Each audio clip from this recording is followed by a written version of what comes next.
ஆதி என்னும் பராபரையே, அன்பான மனோன்மணியே, சோதி எனும் பஞ்சகத்தாலே, சொற்பெரிய கரிமகனே, தீர்து நீக்கும் கந்தவளே, திருத்துகின்ற குருநாதர்களே, 18 சித்தர்களே, பண்பான பரமசிவமே, ஓதிய ஜோதிடங்கள் உரைப்பதற்கு நாத விந்து வடிவாக நல்ல துணை ஆவீரே. உலகில் உள்ள தமிழ் பேசும் அனைத்து நல் உள்ளங்களுக்கும் மற்றும் ஜோதிட சான்றோர்களுக்கும் மூத்தோருக்கும் ஆர்வலர்களுக்கும் மற்றும் இந்த காணொலியை காணும் உங்களுக்கும் அஸ்ட்ரோராஜின் இனிய நல் வணக்கங்கள். ஜோதிடம் இதில் இந்த கலைக்கு ஒரு நிகரான கலை இருக்கிறதா என்றால் என்னுடைய அனுபவத்தில் இல்லை என்பது என்னுடைய 25 வருட அனுபவம் எனக்கு சொல்லியிருக்கிறது. இதை உற்று கவனித்து பார்ப்பீர்களே ஆனால் அல்லது ஆழ்ந்த சிந்தனையோடு இது உணர முயற்சி செய்வீர்களே ஆனால் இந்த ஜோதிடம் என்பது எந்த ஒரு கலைக்கும் சளைத்த கலை அல்ல. எல்லா கலையையும் தன்னுள் இருந்து அடையாளம் காட்டக்கூடிய தன்மையுள்ள ஒரு ஆகச்சிறந்த வித்தை என்பதை உணர முடியும். அப்படி பார்க்கும் பொழுது நட்சத்திரக்காரகத்துவங்கள், ராசிக்காரகத்துவங்கள், கிரகக்காரகத்துவங்கள் மற்றும் பாவக்காரகத்துவங்கள் என்ற வரிசையில் தொடர் காணொலிகளாக கொடுத்து வருகிறோம். அந்த வகையில் இது 12ஆம் பாவம் சம்பந்தப்பட்ட காணொலி. இதிலேயும் இந்த 12ஆம் பாவத்தில் சம்பந்தப்பட்ட காணொலியிலும் ஒன்றுக்கு மேற்பட்ட காணொலிகளை கொடுத்து அதனுடைய தொடர் காணொலிகளாக மற்றும் ஒரு காணொலி இந்த காணொலி. சரி, காணொலிக்கு செல்வோம் வாருங்கள் நண்பர்களே. இந்த 12ஆம் இடம் என்று பார்க்கும் பொழுது இந்த 12ஆம் இடத்துக்குரிய கெட்டு போயிருந்து அல்லது பாதிக்கப்பட்டிருந்தால் நாம் தந்தையினுடைய உடல்நலமும் தந்தையினுடைய தாயும் தந்தை வழி வீடும் சற்று ஏற்ற இறக்கமான சூழ்நிலையை தந்துவிடுகிறது என்பதை கருத்தில் கொள்ள முடிகிறது. இது 9ஆம் இடத்தில் எந்த கிரகம் இருக்கிறதோ அந்த கிரகத்துக்குரிய காரகத்துவத்திற்கு 4ஆம் இடம் சுகஸ்தானத்தை தருவது, வண்டி வாகன சுகங்களை தருவது, அதற்கு 4ஆம் இடம் என்று சொல்லக்கூடிய 12ஆம் இடமே. ஆக எந்த ஒரு ஸ்தானமாக இருந்தாலும் அந்த ஸ்தானத்துக்கு 4ஆம் இடம் கெடும் பொழுது அந்த ஸ்தானத்துக்குரிய அல்லது அந்த ஆதிபத்தியத்துக்கு உரிய உறவு பாதிக்கும் என்பதை கருத்தில் கொள்ள வேண்டும். எடுத்துக்காட்டாக 9ஆம் இடத்துக்கு 4ஆம் இடத்தில், அதாவது 12ஆம் இடத்தில் சுக்கிரன் நீச்சம் பெற்றிருக்க தந்தை தவறான பழக்க வழக்கம் உள்ளவராக இருக்கிறார், அல்லது அகால போஜனத்தை அதிகமாக விரும்புகிறார்கள், அல்லது தவறான பழக்க வழக்கம் உள்ளவர்களாக இருக்கிறார்கள். அதே சமயத்தில் அவர் குடியிருக்கும் வீடும் திருப்தி இல்லை, தாயினுடைய உடல்நலம் திருப்தி இல்லை என்பதை கருத்தில் கொள்ள வேண்டியதாக இருக்கிறது. இது இல்லாமல் அவர்களுக்கு சளி சம்பந்தப்பட்ட தொந்தரவு, நுரையீரல் சம்பந்தப்பட்ட தொந்தரவு கண்டிப்பாக இருக்கும் என்பதை கருத்தில் கொள்ளலாம்.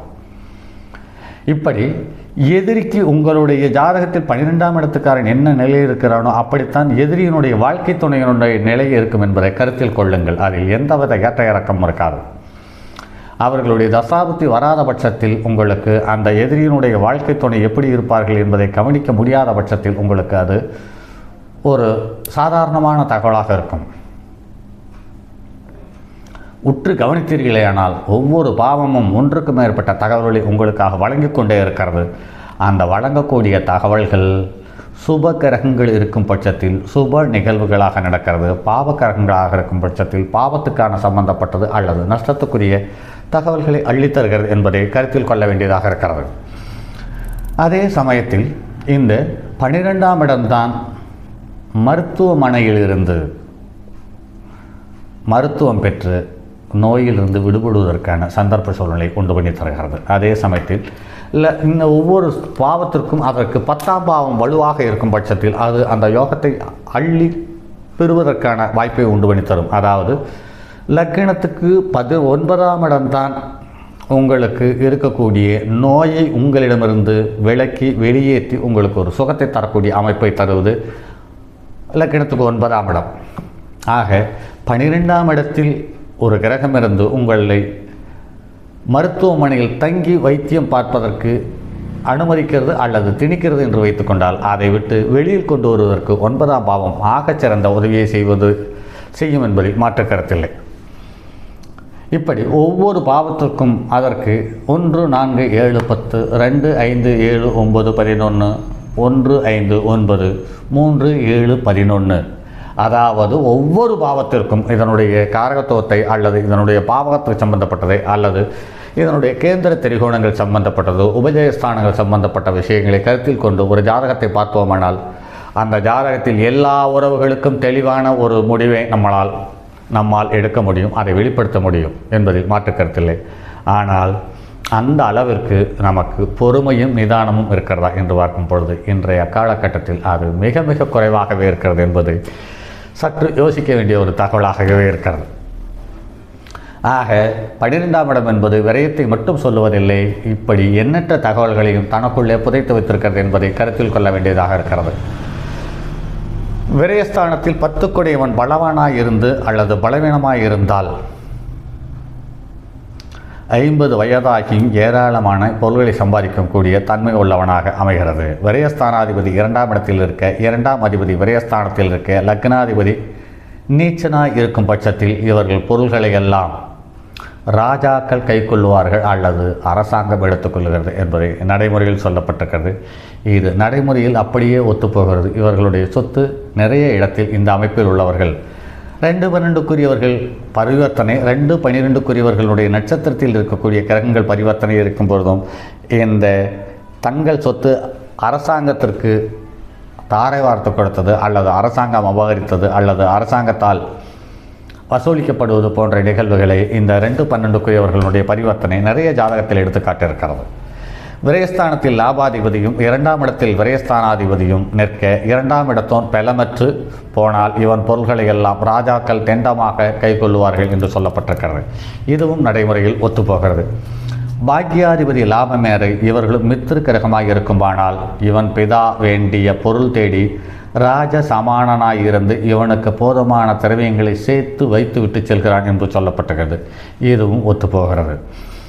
விரயஸ்தானத்தில் 6-8-8 விரயஸ்தானாதிபதி 6-8 நிற்க, சனியும் பாம்பும் விரயஸ்தானத்தில் இருக்க, சுபகிரகங்கள் பாராதிருக்குமானால் இவர்களுக்கு படுக்கை சயன சுகம் இல்லாதவனாக, அற்ப நித்திரை இல்லாதவனாகவும் அற்ப நித்திரை உள்ளவனாகவும் மற்றும் நீண்ட நாள் நோயோடும் வாழக்கூடிய தகுதி உள்ளவனாகவும் வாழ்ந்து மடிகிறான் என்பது சொல்லப்பட்டிருக்கிறது. இது அப்படியே ஒத்துப்போகிறது. விரயஸ்தானாதிபதி சுபகிரகமாகி உச்சம் மூலத்திரிகோண கேந்திரங்களிலிருந்து விரயஸ்தானத்தில் சுபகிரகங்கள் இருந்தாலும் அல்லது சுபகிரகங்களுடைய சேர்க்கப்பட்டாலும் சுப்பிரமஞ்சத்தில் சயனித்து ராஜ சமானனாக சுகத்தையும் அனுபவித்து தியாகியாகவும் நல்ல உணர்வு உள்ளவர்களாகவும் வேளாண்மையில் நல்ல பலிதமும் தான தர்மங்களையும் பார்த்து வாழ்ந்து முடிக்கிறான் என்று சொல்லப்பட்டிருக்கிறது. இது அப்படியே ஒத்துப்போகிறது. விரயஸ்தானத்தில் சனி இருந்தால் ஜாதகனுக்கும் சந்திரனுக்கும் மாதாவுக்கும், சூரியன் இருந்தால் பிதாவுக்கும், குரு இருந்தால் புத்திரருக்கும், செவ்வாய் இருந்தால் சகோதரருக்கும், சுக்கிரன் இருந்தால் மனைவிக்கும் அரிஷ்டம் வரும் என்று சொல்லப்பட்டிருக்கிறது. இது அவரவர்களுடைய தசாபுத்தி வரும் காலத்தில் அரிஷ்டமோ அல்லது அதுக்கான கண்டமோ வருகிறது. அந்த எந்த காரகத்துக்கு உரியருக்கு கண்டமோ பாவமோ பாதிப்போ வருகிறது என்று நாம் நினைக்கிறோமா, அவர்களுடைய ஜாதகத்தில் மாரகாதிபதியினுடைய திசை நடக்கும் பட்சத்தில் கண்டிப்பாக இழப்பை தருகிறது என்பது நிறைய ஜாதகத்தில் கண்டிருக்கிறோம். அந்த விரயஸ்தானமானது சரராசியாக இருந்தால் ரொம்பவும் கெடுதலாகும். விரயஸ்தானமானது ஸ்திர ராசியாக இருந்தால் கெடுதல் இருக்கும், பாதிக்காது, நீண்ட நாள் இருக்கும். அதே சமயத்தில் உபயராசியாக இருக்கும் பட்சத்தில் அந்த கெடுதல் வந்து போகிறது என்பதை கருத்தில் கொள்ள வேண்டியதாக இருக்கிறது. 10ஆம் இடத்தில் ஜீவனஸ்தானத்தில் சுபகிரகம் நல்லோருடன் கூடியிருந்தால் திரவியத்தை சத்தர் மாதிரிகளின் மூலம் அல்லது சப்தமாதிபதிகளின் மூலம் அந்த செல்வாக்கும் தனமும் குறைந்து வீணாய் போகிறது என்பதை நடைமுறையில் சொல்லப்பட்டிருக்கு, கிரந்தங்களில் சொல்லப்பட்டிருக்குது. அது நடைமுறையில் அப்படியே ஒத்துப்போகிறது. இப்படி ஒவ்வொரு பாவத்திற்கும் அந்த லக்கினத்துக்கு சம்பந்தப்பட்ட பாவகங்கள் எந்தெந்த வகையில் உறவுகளாகவோ நட்புகளாகவோ எதிரிகளாகவோ அல்லது உபஜயஸ்தானங்களாகவோ இருக்கிறதோ அந்த பாவத்துக்கு சம்பந்தப்பட்ட கிரகங்கள் விரயஸ்தானத்துக்கு எந்த விதத்தில் தொடர்பு கொள்கிறதோ அந்த விதத்தில் அந்த பாவத்துக்கு சம்பந்தப்பட்ட உறவுகளுக்கு பாதிப்பையும் அல்லது இழப்பையும் அல்லது சந்தோஷத்தையும் தருகிறது என்பது நடைமுறையில் நிறைய ஜாதகத்தில் பார்த்திருக்கிறோம். சரி நண்பர்களே, மற்றும் அடுத்தது ஒரு பதிவில் சந்திப்போம். அதுவரை உங்களிடமிருந்து விடைபெறுவது உங்கள் அன்பு நண்பன் எம் ராஜரத்தினம். இந்த காணொளியை பார்க்கும் அனைவரும் இந்த குழுவில் இணைய முயற்சி செய்யுங்கள். இன்னும் எக்கச்சக்கமான காணொளிகள் இயல்பான மனிதனுக்கு, ஜோதிடருக்கு மட்டுமல்ல, ஒரு இயல்பான மனித வாழ்க்கையில் ஒரு ஜோதிடனுக்கு அல்லது ஒரு மனிதனுக்கு என்ன தேவையோ அத்தனை விஷயங்களையும் என்னுடைய அனுபவத்தில் சார்ந்த விஷயங்களை தருகிறேன். அதில் இன்று ஒரு சிறப்பு தகவல். உங்களுடைய பல் தொந்தரவாக இருக்கிறதா? விடிய விடிய தூக்கம் இல்லாமல் இருக்கிறீர்களா? அந்த இரவு நேரத்தில் மருத்துவரை சந்திக்க முடியவில்லையா? அதற்கு ஒரு சிறிய நாட்டு மருத்துவம் அல்லது பாட்டி வைத்தியம் அல்லது பழங்கால வைத்தியம், இப்படி எதையோ ஒரு பெயரை வைத்துக் கொள்ளுங்கள். 3 மிளகு 2 கல்லுப்பு, இதை வாயில் போட்டு எந்த பல் வலிக்கிறதோ அந்த பல்லை வைத்து லேசாக கடித்து உடைத்து முழுமையாக மெல்ல வேண்டியதில்லை அல்லது அரைக்கும் அளவுக்கும் மெல்ல வேண்டியதில்லை. அந்த மிளகும் கல்லும் உடைந்தால் போதுமானது. லேசாக மென்று அப்படியே அந்த பல்லின் மீதே வைத்து இறுக கழித்து கொண்டு ஒரு 10 நிமிடம் வைத்திருங்கள். எல்லையற்ற உமிழ்நீர் வாயில் சுரந்திருக்கும். ஒரு 10 நிமிடம் என்றால் 10 நிமிடம் சிரமப்படுத்தி வைத்திருங்கள். 10 நிமிடம் கழித்து அந்த உமிழ்நீரை வெளியேற்றிவிட்டு ஒரு 10 நிமிடம் இயல்பாக இருந்துவிட்டு அந்த மிளகையும் உப்பையும் உள்ளே விழுங்கினாலும் பெரிய பாதிப்பில்லை. அது உங்களுக்கு சற்று ஏற்ற இறக்கமான உங்கள் மனதை தொந்தரவு செய்தால் வெளியே துப்பிவிடுங்கள். அன்று இரவு உங்களுக்கு இரவு சுலபமாக உங்களை கடந்து போகும் அல்லது தூங்கி எழலாம்.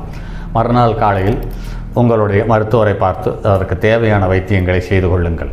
இப்படி ஒரு வீட்டில் இருக்கக்கூடிய ஒரு சாதாரண உணவுப் பொருள்களை வைத்து உங்கள் உடலில் ஏற்படக்கூடிய பலமான ஏற்ற இறக்கத்தை அப்போதைக்கு அப்போது தொந்தரவிலிருந்து விடைபெற அல்லது விலகி வர நிறைய தகவல்களை சொல்ல காத்திருக்கிறேன்.